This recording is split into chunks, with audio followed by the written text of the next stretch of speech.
This is Winchester Academy.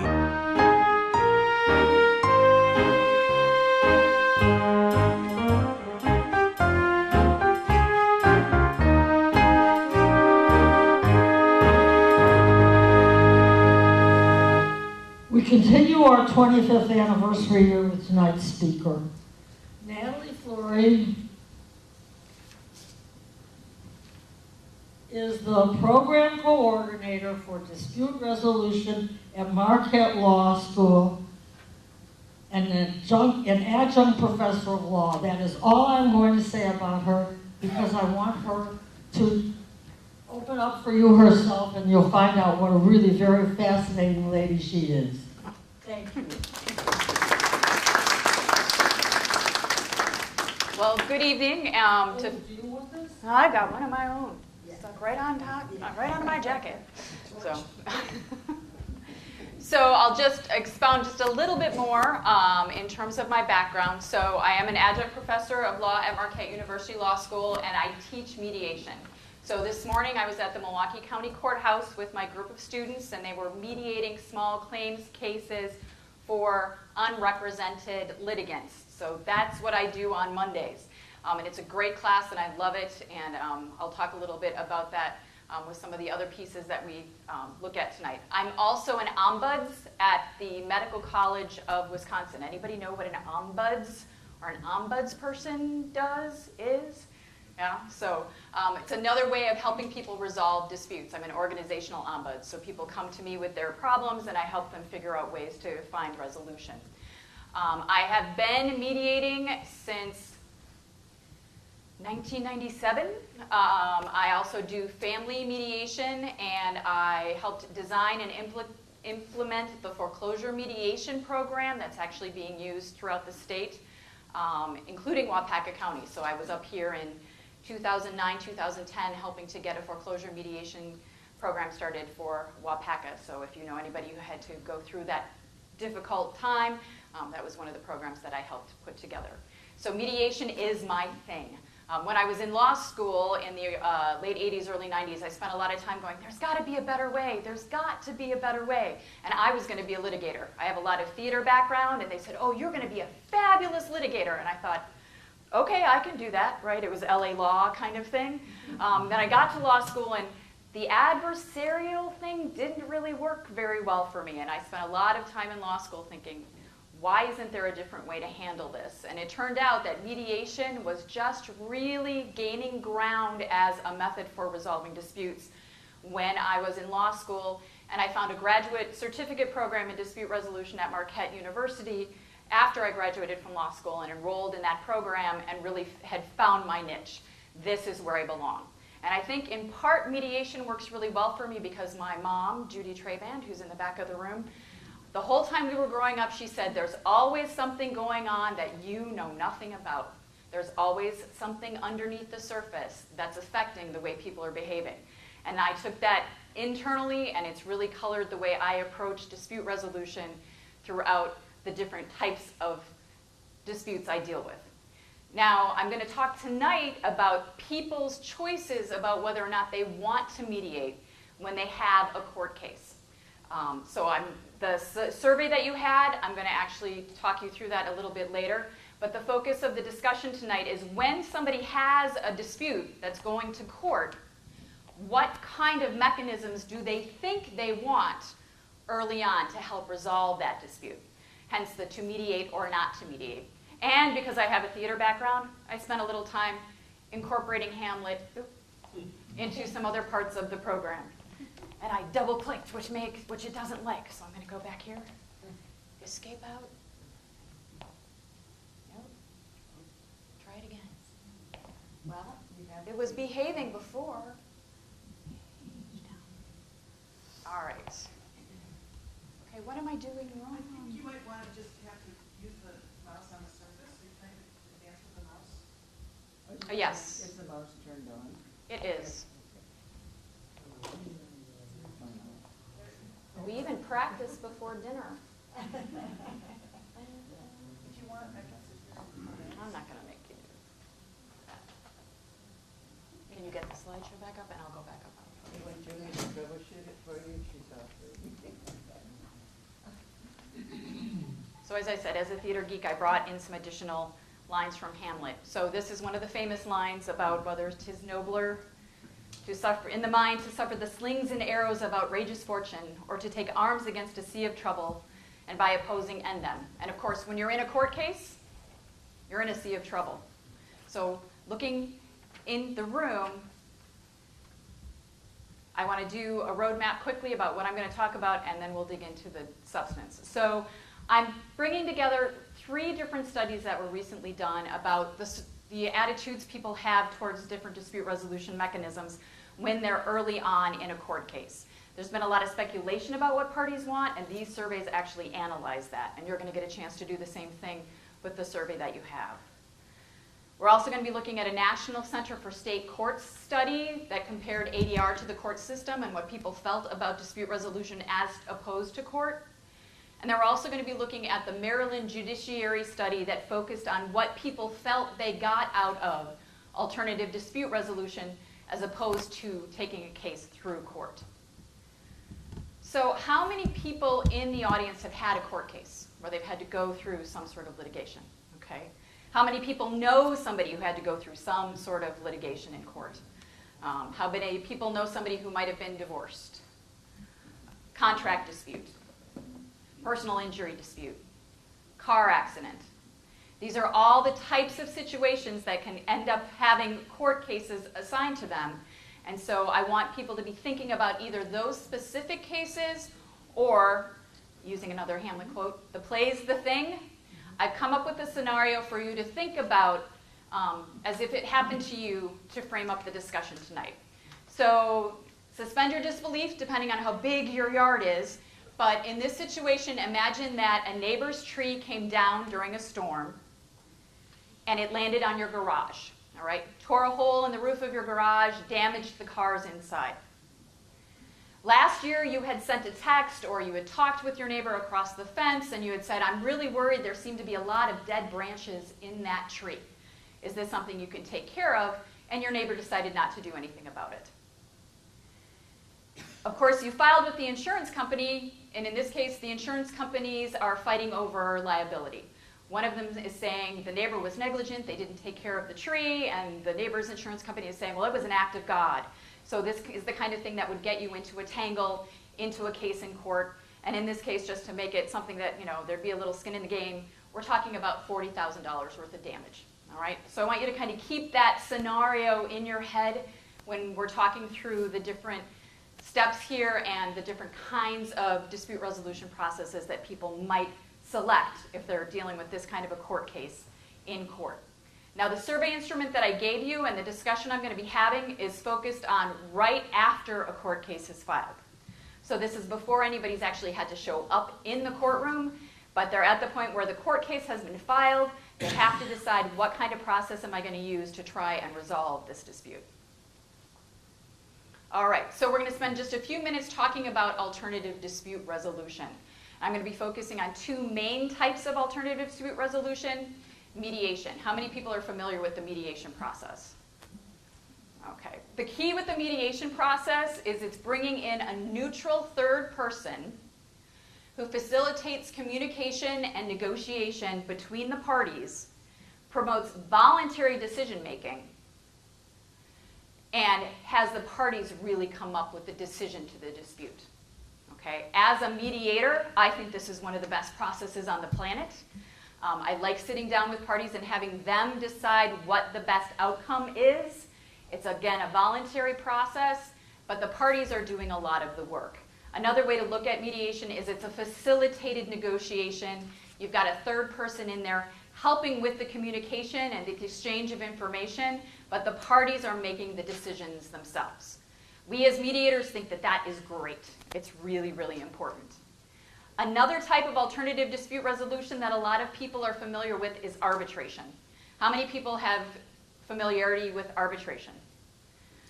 I hate to break it to you, but if you have a credit card, you have an arbitration clause in your credit card statement. If you have a car, you may have a warranty arbitration program that you would be involved in. Arbitration has actually insinuated is a little bit strong of a word, but insinuated itself into the fabric of consumerism, and it's very possible that you are subject to an arbitration clause and you don't even know it. With arbitration, you also have an unbiased third person, but that third person actually makes the decision. It's often a creature of contract where the parties agree to have that person arbitrate the dispute, but the people are turning over the decision-making to that third person, as opposed to keeping the opportunity to decide the dispute for themselves. That's the primary difference when we're looking at mediation versus arbitration. Arbitration is much more like a judicial process. You present evidence, you can have witnesses, and then you have somebody making a decision for you, as opposed to you having control over the outcome of the decision. The other aspect of arbitration is it's typically a final decision. There are very few reasons why you can appeal an arbitrator's decision. So this is an ADR continuum. I apologize for the quality, but I did want to kind of bring it up because it also frames up the discussion. Mediation, as you can see, is here kind of in the middle. This side of the process is more informal. Parties have much more control over the outcome. It's a much more consensual process where they get to have discussions, decide what's going to happen. And if you look at the continuum, you can see negotiation. I'm going to have a one-on-one conversation with my neighbor that I'm having a dispute with, just the two of us, see if we can work it out. Facilitation, I may bring somebody in to help with that conversation. Mediation, a little bit more formal. We're sitting down with the third person who's going to help us talk through the issues and see if we can reach a settlement. Early neutral evaluation, we'll keep that for some other time. Then you have arbitration. And as you go down this way on the continuum, it's getting to be less and less consensual.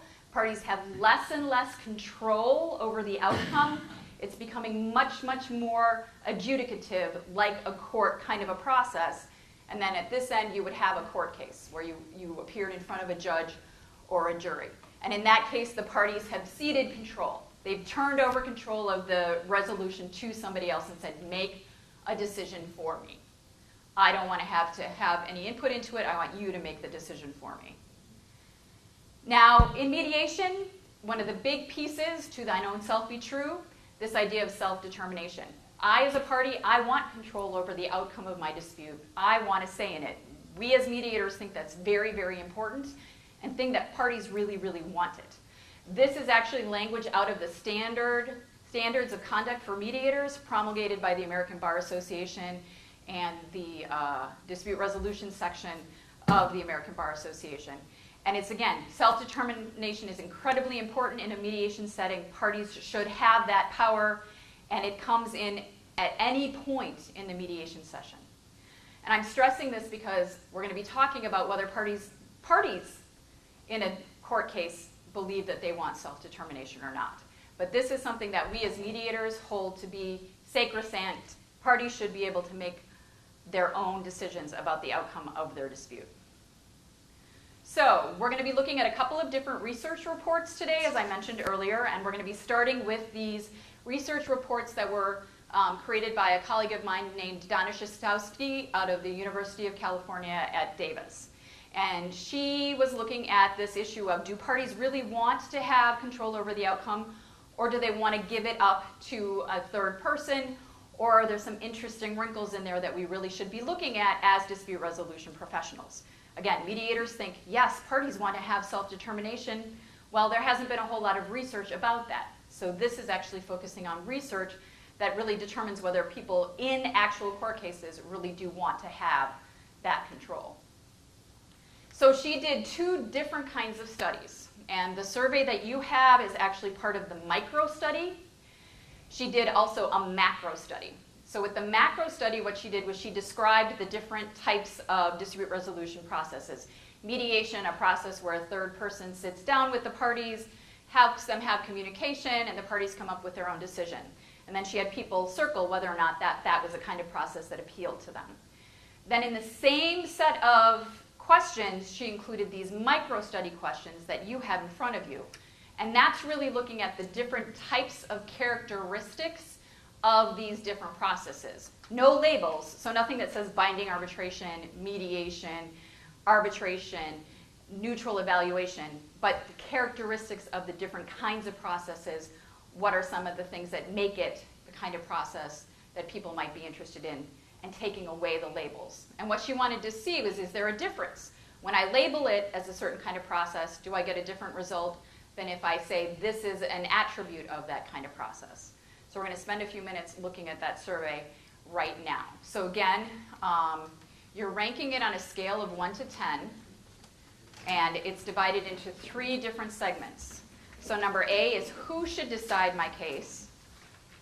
B is what kind of process should be used to resolve my case.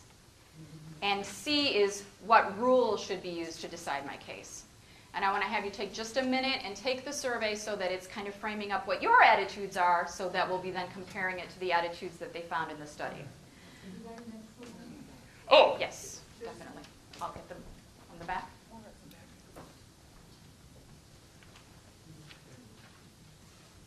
You may need to share pens. I didn't bring extra pens. So 1 is not at all attractive to you when you look at that phrase at the question, and 9 is this is something that's very attractive to me. So for example, for question 1, who should decide my case? Do you want a neutral third person to decide the outcome of the case? And you can say, yes, that's very important to me, or no, that's not important at all. So just take a minute and go through. If you need to, you can frame up the scenario that I had as an example, or if you have your own example in your head, just be trying to think about something specific that you can use as a framework for answering these questions, as if you were in a real court case.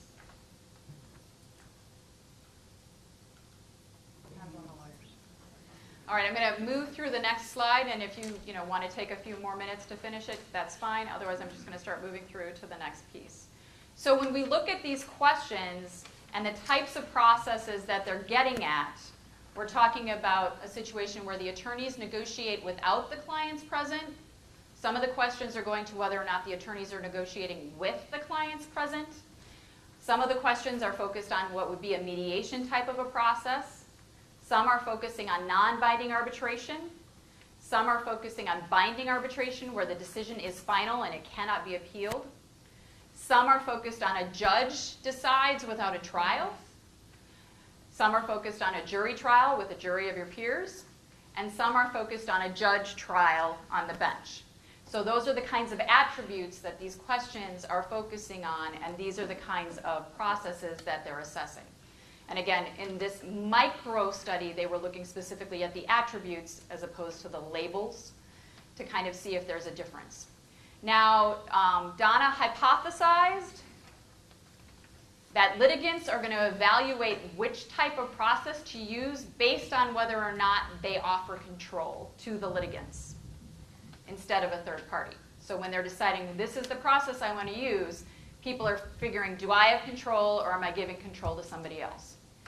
How many people think that parties are going to prefer having control over the outcome themselves? How many people think that the parties are going to want a third person to make the decision? Okay, it's pretty evenly split. All right. Her second hypothesis, based on some other studies that were done in a laboratory kind of a setting, was that litigants are actually going to prefer third-party control. They are going to want to give over the decision-making to somebody else. Now, for those of us who mediate, wait a minute. That doesn't make any sense. People want to have control over their own outcomes. Well, we'll talk a little bit more about what they specifically found in these studies. So again, looking at that ADR continuum, remember this end, litigation, arbitration, that's where the third-party control comes in. And negotiation, mediation down there on that end, that's where the party themselves have control over the outcomes. So just kind of keeping that picture in mind as we continue with the discussion. So when we look at these different kinds of processes and who's in control, the parties are in control when we're looking at attorneys negotiating. The parties are in control when we're talking about mediation. The parties are in control when they're talking about attorneys negotiating with the clients present. And those are the different processes where the parties are in control. And then we look at the other kinds of processes. The third parties are in control with non-binding arbitration, binding arbitration, jury trial, judge trial, and judge deciding without a trial. So that's kind of how you break down those different processes and who's actually in control. So this is actually a study where, again, she used this micro and macro questions with the same people. There were actually 413 respondents from 19 different states, and these were actually cases where the court case had actually already been filed. They got a 10% response rate, which is pretty good for these kinds of surveys. And interestingly enough, defendants said, no, I'm not going to fill out the survey more often than plaintiffs. So the plaintiffs were much more likely to fill out the survey. Personal injury cases were the top number of cases that they got returns on, followed by contract cases. And then you can see property cases, civil rights, employment, and medical malpractice were the other kinds of cases where the people returned the surveys. They did get a very small amount of compensation when they did return the surveys. So the macro study, and again, that's the one with the labels, where they called it mediation, arbitration, binding arbitration. The outcome of that study, the top 3 processes that people chose were judge trial, mediation, and attorneys negotiate with the clients present.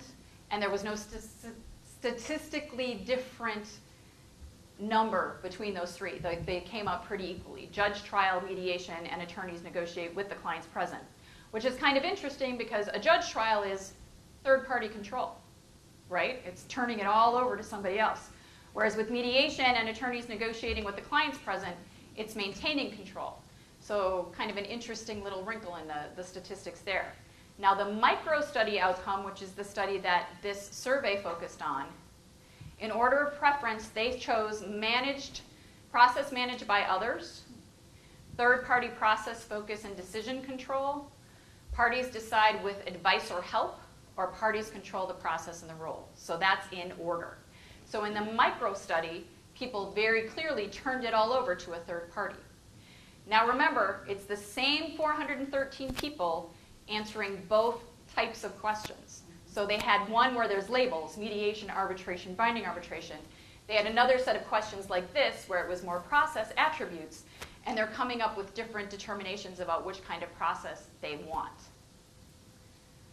So the outcome of Party A, for the micro study, these survey questions, they wanted a neutral third person making that decision, using a lawyer to present evidence in a setting that was very similar to the court process or applying court rules. So they wanted that very formal process where a third person's making the decision and they're using court rules.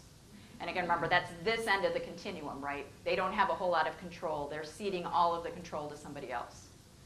What procedure should be used? And again, that's the B questions that you focused on. They wanted something more formal, lawyers presenting evidence to a third party, and they're relying on court rules. So from a procedure standpoint and a process standpoint, they're saying we want third-party control. Here's the rub, right? We've got the macro survey saying judge trial, mediation, and attorneys negotiate with the clients present, where 2 out of 3 of those are a lot of party control, not third-party control. And then the micro survey, they want third-party control. It's the same people answering surveys with the same type of a process in mind, and they're coming up with different conclusions about what kind of process they want. So, though this be madness, there is a method in it. So when you're starting to dig into this, and why is this happening? Okay, I mentioned before, there's a high value placed on the kinds of cases where they have the potential for an ongoing relationship. So in this case with the neighbor, right? If you're going to have to deal with that person on a regular basis, having some sort of a process where you and the neighbor have some sort of say in the outcome is really, really valuable. Existing relationship. This is interesting enough. If you already know this person, you're actually much more likely to want a third party to have control over the outcome because you're less likely to think that the person will be cooperative when you're trying to reach an agreement. So if you know that person, you may say, oh, well, Joe Smith is going to dig in his heels and he's not going to want to negotiate with me at all. He's going to be really hard-headed and not be willing to give at all, so I'm going to turn it over to a third party because I'm not going to get anywhere trying to talk to him on my own. And then the last one, if the opposition is a collective, so a company, a large organization, in that case, parties are actually more attracted to having control over the outcome themselves because they kind of feel like I'm David fighting against Goliath. I want to have a say in what the outcome's going to be because otherwise the company is going to roll right over me, steamroll right over me. So I want to have some more control over the outcome. The other thing that was interesting, older litigants tended to prefer having more control. They were less likely to want to turn it over to a third party. Anybody have any idea why that might be? Any thoughts? Don't trust lawyers? Don't trust lawyers, that's a good one. All right, what else? Don't trust judges. Don't trust judges, okay. Yeah, Maurice? Don't trust themselves. Don't trust themselves? Or trust their own judgment. Or trust their own judgment? Okay. So they're much more likely to say, I want to have a say in the outcome if they've got some life experience and have seen the way things work or don't work in the judicial system. Another thing that was interesting from the study is if it's a contract dispute, so I've entered into a contract and we're having a disagreement about it, I actually want to try and have some control over the outcome. So I've entered into this contract, we're having a disagreement about this contract, I want to sit down and try and talk through this and have control over the outcome myself as opposed to turning it over to somebody else. With the other kinds of disputes, there was much more, yes, I'll turn it over to a judge, but if it was a contract dispute, the parties wanted to have more control. Women like third-party control less than men. So women were much less likely to say, yeah, let's turn it over to a judge, let's turn it over to an arbitrator. They were much more likely to want to have control over that. Anybody have any thoughts about why that might be? Because they're women. So there was an interesting wrinkle in terms of those kinds of choices, except there was no gender difference when you're looking at a judge trial.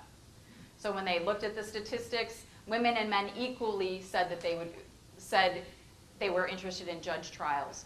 There wasn't that difference between gender. So what's the explanation for the difference? You know, you've got the same group of people answering survey questions, and there's a difference between what kind of process they're saying they want. Some of the explanations are you've got complex interplay of factors here, depending on, they were polling based on demographic, gender, is there an ongoing relationship, what level of education do the people have? There were a lot of different things that could be coming into play when they were making the choices. They might want more opportunity to control the outcome if they can say, no, I don't like that outcome, right? So if it's a court case and you're turning it over to a judge, the judge is making a decision, yes, there's an appeals process, but you don't have a whole lot of opportunity to say, yeah, I don't like that. Binding arbitration, it's binding. So if you have a decision from an arbitrator, you don't have the opportunity to veto it. So people are saying, if there's a situation where I can veto it, I'm much more likely to want to have more control over the discussion and the outcome. And then again, if it's going to be a binding outcome, you have to abide by whatever was decided. They tended to want to delegate to a third person, so a judge or an arbitrator. Another kind of explanation, which makes more sense to me, we have a really inaccurate understanding of what mediation and arbitration are in terms of what the processes actually mean. So what they were saying here is, well, people don't necessarily understand what it is that we're talking about. We also have a situation where participation of the opposing party and attorney might be seen as third-party control. It isn't just me in the discussions. There's an attorney, there's another person, so that's a third party in the room with me. Even though what we're trying to get at is judges, arbitrators as third parties. It may be that people are saying, well, there's other people in the room besides me, so those are third parties. They may also have the preference at the micro level, so realizing that really, yes, I do want to have more third-party control or more control over the outcome myself, more litigant control, but they don't know how to transfer that to that macro level question, so not understanding what binding arbitration mediation means, so they're having trouble translating it. Some other things that come into play. Did I miss one of my slides? No. Another thing that came into play was a discussion about whether or not the inaccurate portrayal of these things in the media. Anybody ever see them talking about mediation in the media? There's a great Office, Steve Carroll in The Office doing mediation. If you get a chance, look it up on YouTube. It's a riot and a half. He's reading from a manual, and it's hysterically funny. I was just watching a cheesy Hallmark Channel show with Andy McDowell as a judge, and she was talking about mediating and how she could help mediate this dispute, and then turned around and called it arbitration. So we have all sorts of issues with the way media is actually portraying what these processes are all about. Now I'm going to look at this the state court survey. So again, another Hamlet quote: "For who would bear the whips and scorns of time, the oppressor's wrong, the proud man's contumely, the pangs of despised love, the law's delay." We see a lot of delay in court, and dispute resolution processes are actually seen as a way to get things done quicker. So this National Center for State Courts survey was just done last fall. They polled 1,000 registered voters, so it's a little bit different in that it's not people actually involved in court cases, but it is registered voters. And people said courts really should be the last resort. They preferred dispute resolution by almost a 2-to-1 margin. So in this case, they're saying, yeah, we want to have control over the outcome, and we prefer dispute resolution by a 2-to-1 margin. Women and younger, wealthier, college-educated people also chose ADR over the court systems. And 72% of college-educated women chose ADR. So you're seeing with this survey of 1,000 people, so a larger sample size, but again, not in an actual court case, they're saying, no, we prefer dispute resolution. We're a little suspicious of what the courts would actually do for us.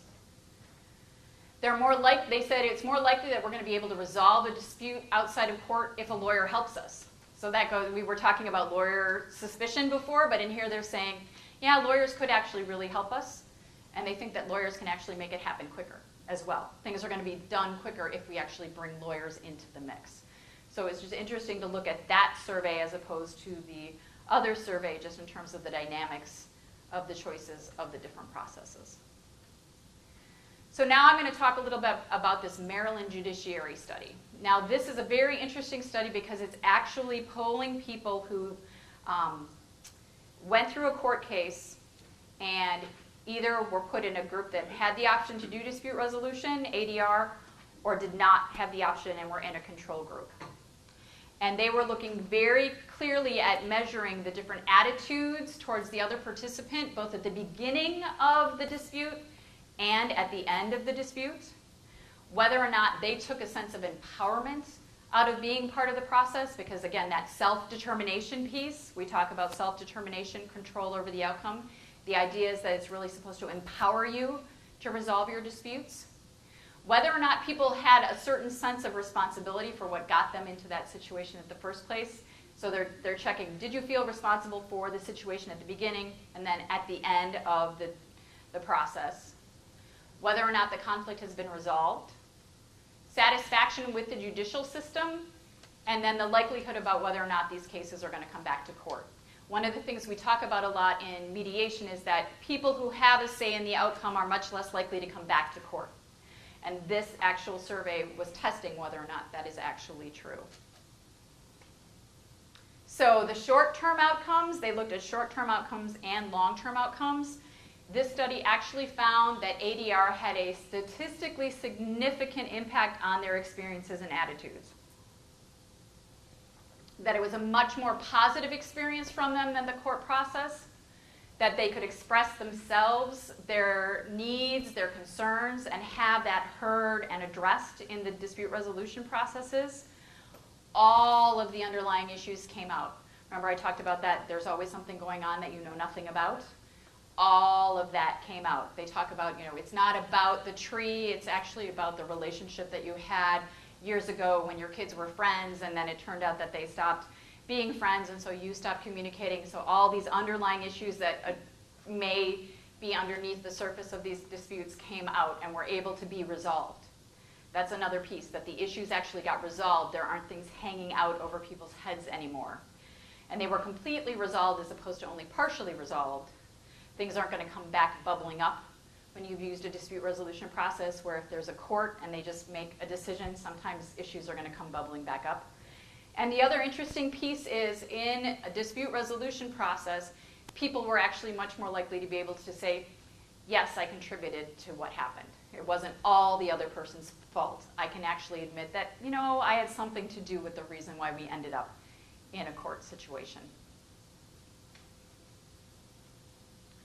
The short-term shifts in attitude piece, and again, they were looking to see before and after the resolution process, whether it was dispute resolution or the court process.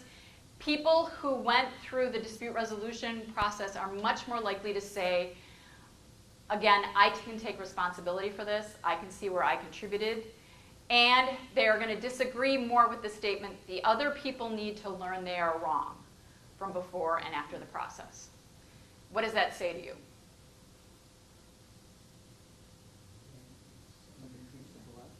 Yeah? Well, I think we're all naive. The inner child in us is constantly saying, I have a problem with the person, I'll go to a third party and they'll tell that person he's a jerk. He's a jerk, right? And that'll make me feel really good because I will be, put up on the pedestal. And so in some sense it's being an adult to realize that you have to work through this rather than turn it over to somebody who's going to fix it for you. Mm-hmm. Fix it for you and validate you being all right and the other person being all right. As soon as it doesn't happen, that the third party doesn't say, well, of course I understand, you're perfect, and this person you disagree with is really, really out of line. As soon as that doesn't happen, the rug falls out under you, you can't cope with the problem at all anymore. Right, and you just kind of shut it down. So, yeah, good. Anybody else have thoughts about that? You no longer have to be all in the right? You're able to say, yeah, we both contributed. I had a mediation case a couple of months ago with one of the things we do is we kind of push the parties to say, well, what information would you show to the court commissioner to prove your position? And what do you think the court commissioner is going to do with that particular issue? And this guy, when we said, what do you think a court commissioner is going to do in your case? And he said, well, a smart court commissioner is going to find on my behalf. Like he could only see it from his viewpoint. He couldn't see it all that he had contributed to the situation. Whereas in these cases, people who are coming from dispute resolution processes are saying, yeah, there's contribution here. Satisfaction with the courts, again, participants who did a negotiated agreement in dispute resolution were much more satisfied with the court process than other ones. So even if they negotiated on their own behalf without having to use dispute resolution and didn't actually need to go through the court system, they're still less satisfied with the judicial system than people who went through dispute resolution and had a negotiated agreement. So what that really says is the process of going through dispute resolution, the process of having those conversations, the process of sitting down with somebody and trying to resolve your dispute as opposed to just turning it over to a judge, actually means that people are more satisfied with the judiciary, which is an interesting wrinkle. Much, much higher satisfaction in the outcome. And then the long-term shifts in attitude, so not just the short-term, but the long-term shifts, they improve the relationship. And again, that's where dispute resolution processes, if it's an ongoing relationship, having the opportunity to work with somebody to try and work it out is really, really important because it helps preserve those relationships. People are much more likely to report that the outcome was working, that it's a long-term outcome that's going to work for everybody for a long period of time, and they're much, much less likely to have to come back to court. And again, they have a high level of satisfaction with the judicial system even 3 to 6 months after they got done with the process. So the long-term courts to the cost to the court, really they don't want cases coming back to them over and over and over again. And you can see here, for the court decisions, again turning it over to that third party, court decisions had a 45% chance of coming back to the court system, where the dispute resolution agreements, they came back to the court in less than 20% of the cases. So they were much less likely to have to come back for a court intervention down the road to get enforcement of a decision if they went through the dispute resolution process.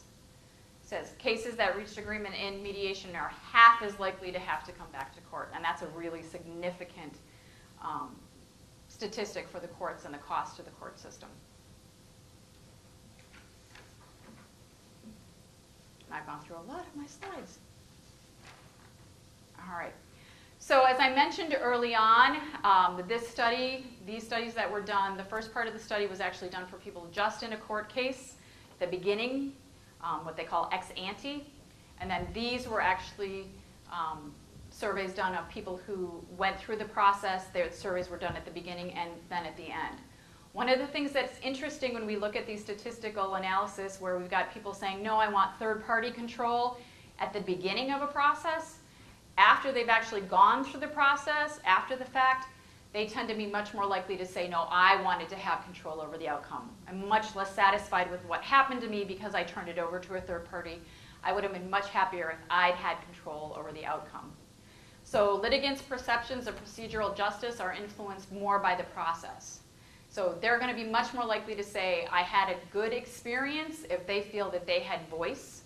So they had an opportunity to be part of the discussion. They had consideration. People listened to what they had to say and validated their feelings. We spend a lot of time in mediation validating where people are coming from. We're not saying they're right or they're wrong, but we're validating. I hear you're upset. I hear you're frustrated. I hear you're angry. And people get a lot of value out of that process. And they are also much more likely to find value in the process if they feel like they're being treated fairly, with even-handedness, and also being treated with dignity. In the foreclosure mediation program that I talked about early on, even if people lost their houses, they were very likely to report a very high satisfaction rate with the process because they had the opportunity to tell their story. They had the opportunity to sit down with a representative from the bank and say, it's not that I'm a deadbeat. It's not that I didn't want to pay my mortgage. It's that I had a significant family illness that took a lot of our resources, or I lost my job, or I got a divorce. There were the stories behind the situations.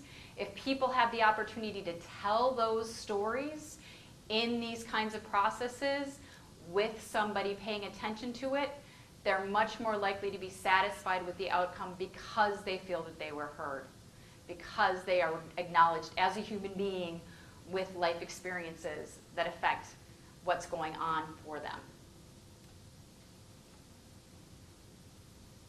All right.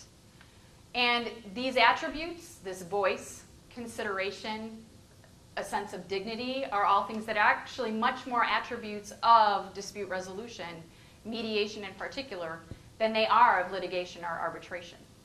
So this is one of the challenges that we have with these surveys that are showing, well, people are saying they want third-party control at the beginning, but at the end they're saying, no, I really want to have some say in the outcome. I want to feel that I've been heard. I want to feel that I've been validated. I want to be treated with dignity.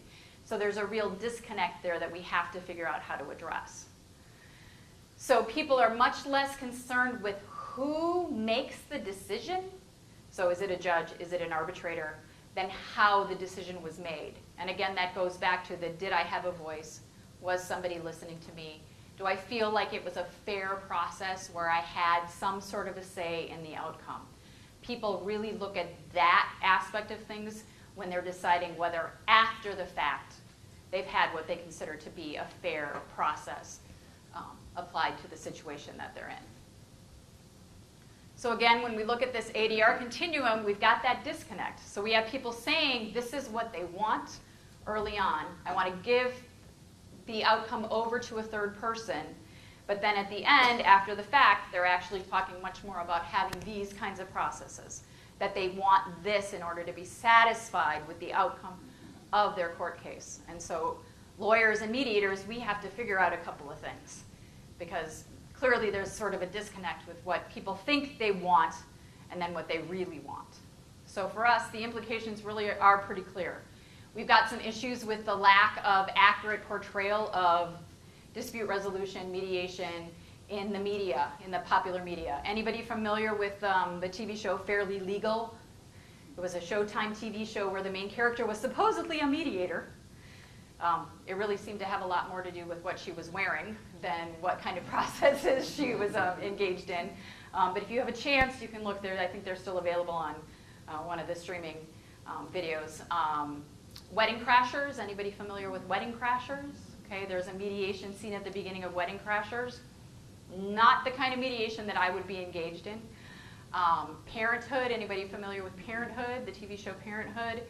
There's a scene with two of the characters, Joel and Julia, when they're getting divorced. Now that's actually very much like what mediation is about. But if you think about it, we really don't have accurate portrayals of positive dispute resolution processes in our media, right? We have Judge Judy. We have the People's Court. I was doing some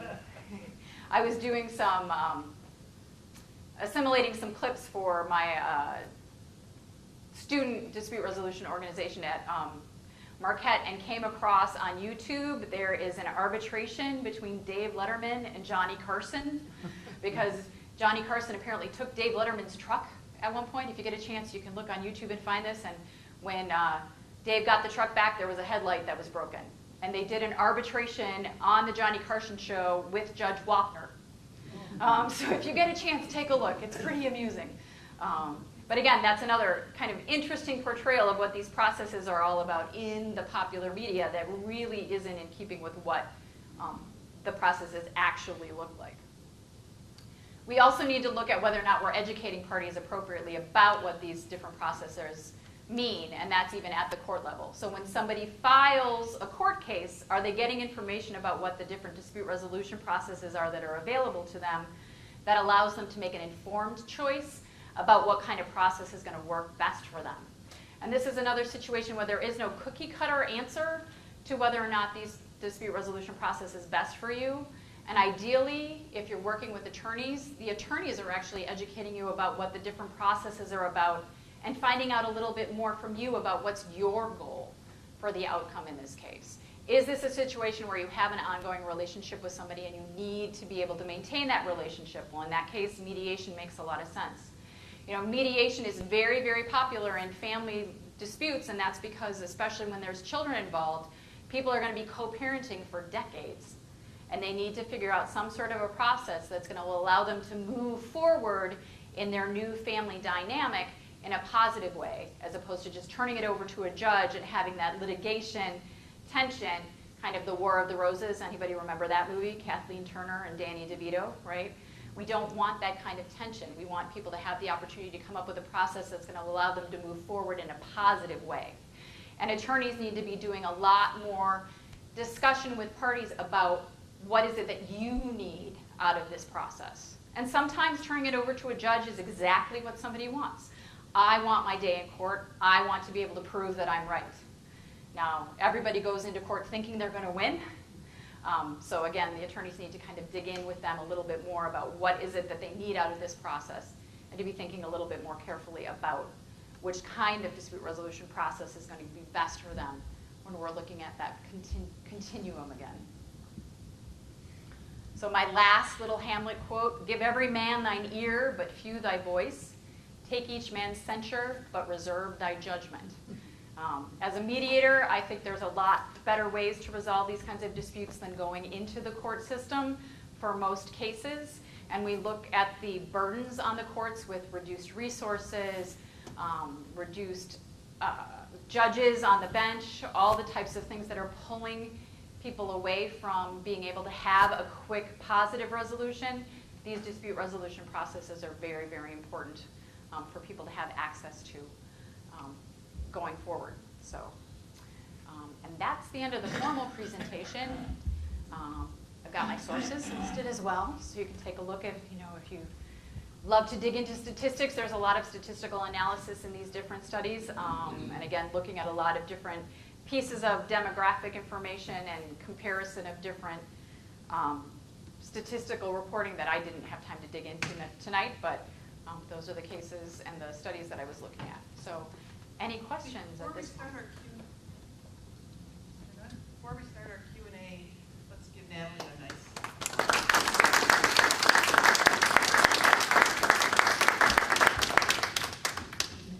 This probably just represents ignorance on my part, but I hear people telling me about cases where they were going to sue, but then they're talked out of it by their lawyer or something like that. Who's suggesting mediation? Is it the lawyer's job to say maybe you don't want to sue, but maybe you want to consider mediation? Yeah, they should be suggesting mediation as one of the processes that are available to people to resolve their disputes. In Wisconsin, the only place that mediation is mandated is in custody and placement disputes. So if parents are having an inability to come to resolution with custody and placement for children, whether it's married parents that are divorcing or never married parents, that's the only place where mediation is mandated in the state of Wisconsin. That's the only place I've heard of it. Yep. Yeah, that's the only mandatory mediation, yeah. I have a three-part question here. First off, the scenario you used in the beginning, a tree next to a neighbor. If that tree, you talk to the neighbor, branch falls down, crashes on your roof of your garage, damages the garage completely, and the car or vehicle inside. Where does the insurance step in on this? And if they do step in on it, what part do they play? Do they pay whatever is decided, or do they pay the amount and you end up with a higher premium because of accepting it? That depends, that depends. We do see these kinds of cases ending up going to mediation. You'll see insurance companies going to mediation quite often with these kinds of cases just to try and get it resolved quicker than it would be resolved if they do end up litigating it. That's one of the issues, is litigation can take so much longer. If you can go through a dispute resolution process, either arbitration or mediation, you're going to get it done quicker. Yeah, well, if you already talked to the neighbor and you said that, hey, your tree should be taken down because it looks like it's going to break and land on my roof, on my garage, what do you mediate? Because if it's their tree, you can't take it down and it falls on your house, on your garage. So what do you mediate? You'd be amazed when the lawyers get involved with complicated things there are. People will figure out a way to try not to have to pay if they can. So, no. And sometimes it's worth mediating just to get it resolved. You know, sometimes people would be willing to actually pay out a certain amount of money just to have it be done. So.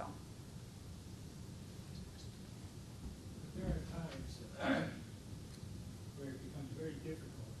I had a situation where I lent somebody money, and I'll pay it back. I lent the money, and when I went to collect it a year later, it was somebody I worked for. He said, "You'll have to sue me to get the money." So I sued him. It was only $3,000. He countersued me for $250,000 for misappropriation of funds, which was BS. So I had my own personal lawyer, who was a friend of mine, a partner, who said, "Gene, well, we finally offered all the nonsense paperwork back and forth. He offered me $250 to settle the case." He said, "Take the $250. He said, "You can't take a chance on the vagaries of a judge or a jury of $3,000 against $250,000. I said, "I'll kill the SOB. It was my money, I lent it to him." He says, "Go talk to your friend who happened to be a judge." So I talked to Larry, and Larry said, "Settle it." He gave me good advice. I said the same thing to Larry. I said, "I lent him the money, I want the money." It ended up well, but this is a thing where I was in the right, and yet they were concerned about the vagaries again. Yep. And I guess that's where the law is an ass came from. Well, and you'll notice that the preference wasn't for a jury trial, right? It was for a judge trial, where you take some of the unknowns out of it. But the court system, you can't ever predict exactly what's going to happen, and that's where third-party control turning it over could have negative implications. That's a good lead into my question. Of these various procedures, has anybody compared the out-of-pocket costs of what it takes to take these different paths? Because I'm concerned about a large segment of the population that doesn't even have access to the court system. Yeah, and that's one of the things. There are a number of ongoing studies related to that, and whether it used to be, mediation used to be seen as the be-all and end-all that would provide procedural justice for people who didn't have means. The jury's still out about whether that's actually the case or not, or whether it's cheaper in the long run and whether it's quicker in the long run, both with mediation and with arbitration. But access to justice is a major issue in a lot of different settings, and mediation and arbitration come into play there as well. It's a very good question. I've got a question. Is it typical or common for the mediators that, are they assigned to a case, or do the parties choose the mediator? And do mediators typically have experience in the type of case or any expertise from their own background in the type of cases that they are allowed to do? It varies from jurisdiction to jurisdiction. So in Wisconsin right now, you don't need any sort of a certification to be a mediator. You can hang your shingle out and say, "I am a mediator." Unless you're mediating in the family court system, in which case if you're doing the temporary custody and placement disputes, you have to have taken 25 hours of divorce-specific family mediation training in order to be part of the court rosters. But otherwise, you can hang out a shingle whenever you want. There are other states where you have to have certification. Florida certifies, Ohio certifies, California certifies, so it varies from jurisdiction to jurisdiction. In terms of hiring mediators, it varies from substance area to substance area, but you'll see a lot of retired judges become mediators, and they tend to work quite a bit because the attorneys are the ones that are choosing who the mediator is going to be, and they like working with retired judges because the retired judges are seen as having the skills and the ability to evaluate the case. But it varies. But typically, in private mediation, the attorneys are deciding who's going to be hired as far as the mediator goes. Natalie, you had said that you came to Waupaca and established a group. I worked with the judge to establish the foreclosure mediation So program. if someone in this area were to be in need, where do they go for this assistance? I think it's still on the Waupaca County Court website if you need foreclosure mediation. There's still foreclosure mediation available throughout the state. And that mediator should cost less money than an attorney, or not necessarily? Theoretically, mediation is less costly than litigation because it happens quicker. And whether or not you need an attorney in mediation also depends on the situation that you're in. But theoretically, mediators are less expensive because they get things done quicker. But you can have attorneys representing you in a mediation as well. So, and it depends on what kind of issue you're dealing with as to whether or not you need that. And the people. Yes, yes, and the people, Question, exactly. Roger? Do you have a question, Roger? Is the curriculum at Marquette Law School including or involved or adding this mediation concept to the upcoming attorneys? Yes, yes. We actually have a certificate in dispute resolution that students can take where they have a focused concentration on mediation, arbitration, negotiation. The students enrolled in my small claims mediation clinic have an emphasis on dispute resolution, so they can graduate with a certificate in dispute resolution in the law, which shows that they've taken specific coursework, have experiential learning opportunities like my clinic and some other learning opportunities where they're actually practicing these skills. Then they have to write a paper. So there's that ADR certificate component, and we're ranked in the top 10 is what I'm supposed to say. We're ranked in the top 10 for our dispute resolution program in the law school. And you are seeing generations of young lawyers coming out now who really understand the value of these dispute resolution processes and the skills, primarily the communication skills and the problem-solving skills that they get by participating in these kinds of processes. Have you seen any landlord-tenant, or because a lot of times it just seems like if you're a renter, you're out of luck. There's no way to go up against the landlord. Our small claims court clinic, we see landlord-tenant all the time. And Tenants always ever come out ahead? a lot of times they do. They're able to make some sort of they're having a discussion with the landlord about what's going on. So in this case, say the landlord withheld 2/3 of the security deposit, and the tenant's like, you withheld 2/3 of my security deposit, what's going on? They can actually have a conversation about what was the damage that the landlord saw, in addition to what they had to put in the letter that they had to send.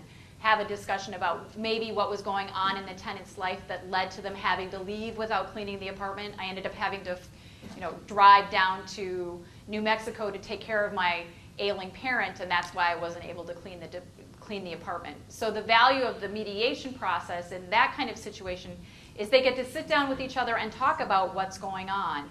As opposed to having assumptions and misperceptions about what led to the situation, they're actually having a concrete conversation. With my students in the mediation clinic, I tell them an agreement isn't the measure of success for mediation. In our mediation clinic, if the parties leave knowing more than they did when they sat down, that's a successful mediation. So it's that idea of exchange of information and being able to tell we don't use the word stories, but tell their stories. But we do see a lot of landlord-tenant, and tenants do actually come away with money, sometimes because it's worth it to the landlord to have it done today. for the cases that we had today with cases that didn't settle, they aren't going to be actually having their court case until the end of January. So for a lot of people, they're like, you know what, reaching a resolution today so it's not hanging over my head anymore has a value to me, and I'll pay some money for that. So at the end of the mediation, is the resolution filed with the court so that it's enforceable? Yes. Yep, it's an enforceable, in the small claims dispute resolution process, it is an enforceable settlement agreement.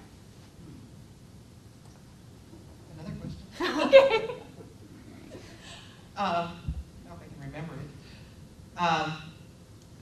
How much, is there more flexibility to, say there's a contract between two parties that's written and very specific, or say the insurance policy is very specific. In a mediation, is there more flexibility to deviate from that written agreement?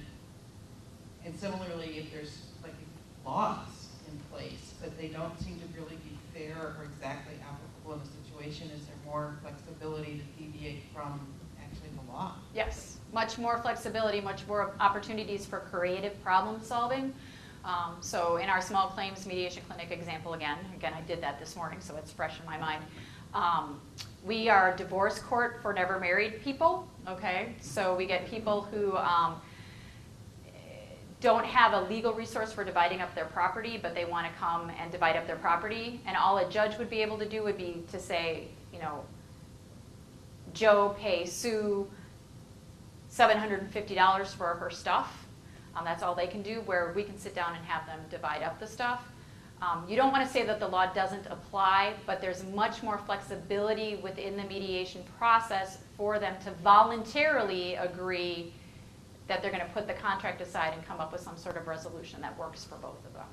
So it is much more flexible and allows for more, what we like to say, creative problem solving to resolve the issue. They're not bound by the legal framework in the same way that the courts would be.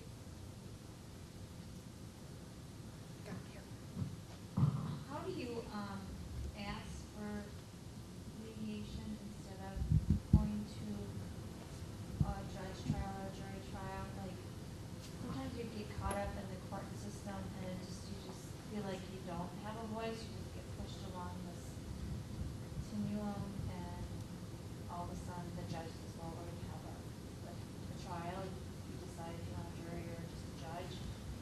And I don't understand why they do that when they could just offer this instead. And in Wisconsin, judges can order parties into a dispute resolution process. So you can ask the judge, say, I would like to mediate this case, and judges can actually order cases into mediation if they're so inclined. Again, depending on the kind of dispute, mediation should come up as an option for resolving things along the way. If you have an attorney, talking to your attorney and saying, I want to mediate this, I don't want to litigate it. So there are a number of different places, but you could always say to the judge, we want to go to mediation, and see if you can't get the other party to agree. Would a person have to be in the law school, like as a student, in order to take this mediation certificate? For our purposes, yes. If it's within the law school right now.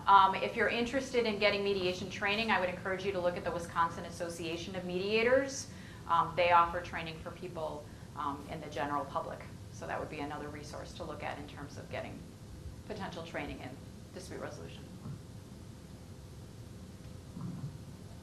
Can you mediate with your insurance company that they pay full amount and they go after the other party to cover the expenses? You can always try.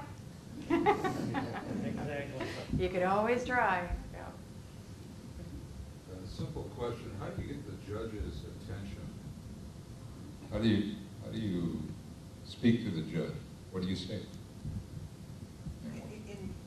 When you want to ask for mediation, or when you want to ask anything or tell the judge something? I mean, it seems so formal. it is very formal. You can always ask for a status conference. It depends on whether you're working with an attorney as to whether or not you can get the judge's ear. Raise your hand. Raise your hand. You can written submissions will get attention. Sometimes you can write something to the court and copy the other party on it. So there's different ways to do that. And different judges have different levels of familiarity with dispute resolution as well. So. Well, I think we can wrap it up unless anybody has a burning desire to ask another question. Thank you all for coming tonight. I thought this was a fabulous program.